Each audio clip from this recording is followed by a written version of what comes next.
Hi everyone, this is Jacob with Oak Endurance. We're back with another muscle series video. Today we're going to be going over the Vastus Medialis Oblique quadricep muscle. So you can see it in the iPad here. It attaches to the top of the femur bone all the way to the kneecap. All right.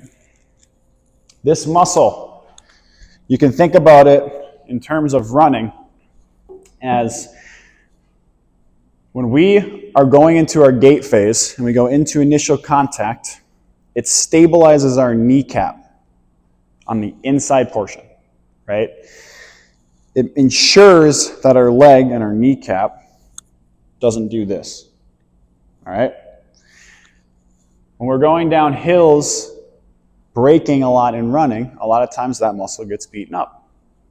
And that's oftentimes when we'll feel it most, is in like a hilly trail race or a hilly road race when we're doing tons of braking, slight leaning back, because that muscle is kind of our first line of defense for braking, going down hills, etc. So I like to think about it as it's our initial contact muscle. It's involved a lot with hills. You know, you often won't feel it when you're going up the hills, but down the hills.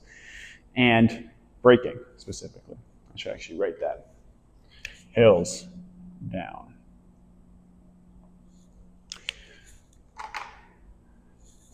Now, when we run a lot of times, and there's a way to test for this muscle essentially kind of gets beaten up. I like to just think about it that way. It loses tension in the muscle.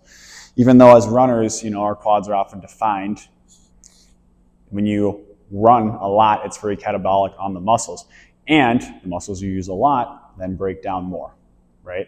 So, a lot of times that muscle loses tension. Is in a way of thinking about it, and it starts to not do its job very well. What can happen then is that you end up with some type of knee pain. So we are going to increase the tension of the muscle, and then we are going to strengthen the muscle. This is a sequence I have runners do all the time. It's very, very common to have something going on with the VMO muscle, and I wanted a video to explain what it does and go over how we're going to tension and strengthen it so that my athletes can do that on their own. So, to understand the tension side of this, at the top of this muscle, this little yellow area, white area, depending on what you can see here, is called the muscle tendon junction. That area, MTJ, is specific for when you hit the ground, force travels upwards. Okay? And it travels and upwards into that leg, right? The GTO, Golgi tendon organ, is a receptor within the MTJ. This tells us, our brain sends a signal, and it tells our brain to either contract the muscle or to relax the muscle. We are going to work on stimulating the muscle by hitting this that is within this right now. So that, before your next run, your VMO is nice and tensioned and ready to handle whatever load it needs thrown at you. So, think about that picture I just sent you. You can also think about that spot by flexing your leg, finding the teardrop, and riding your finger up the ridge right to roughly halfway up the quad plus like an inch. All right? We're not going directly on the quad. You can see here, I'm not pushing here, I'm pushing right here.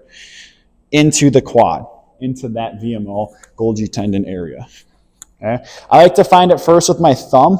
It's going to be tender, and you have to give it a little solid effort push.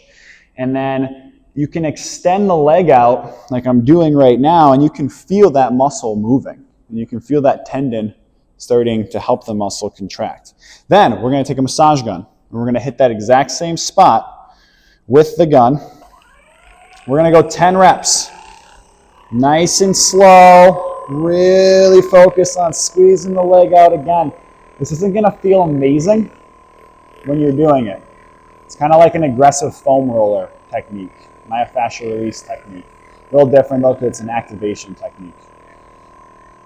After about 10 reps, you will feel warmth in this area, not where you hit with the gun necessarily, but in the area of that VMO. And you'll probably, if you do one leg first, this leg for example, right now looks a little larger than my left leg. It's very cool. It's a very cool technique, and I love doing this. I like to do this specifically probably twice a week because I'm beating my VMO up a lot, realistically, right? Now, after I do 10 reps on each side, I'll either then go run, or if you're thinking about the strength side of things, how can we strengthen this muscle? Now, there's a few different ways to think about this. If you are coming from like a rehab or an injury perspective, you're going to want to isolate that muscle first. We isolate first in like a physical therapy setting, isolate first, and then we integrate it into, say, like single leg work. And then we would do dynamic exercises, right? So I have a lot of exercises on my YouTube channel for single leg work and dynamics, and I'll briefly touch on some of them in a second here.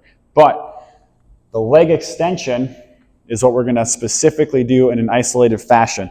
If you have access to a machine at a health gym or a fitness club, a leg extension machine where you sit in it and you go up, down, that is what I highly recommend for strengthening this muscle. Again, do that after you retension it. It's important. The retentioning is going to essentially tell the muscle to start firing really hard, and then you can go work it, and then you're going to recover. The muscle's going to come back stronger. You're going to be better on your runs. It's not going to break down as fast. Benefits of strength training for running, etc.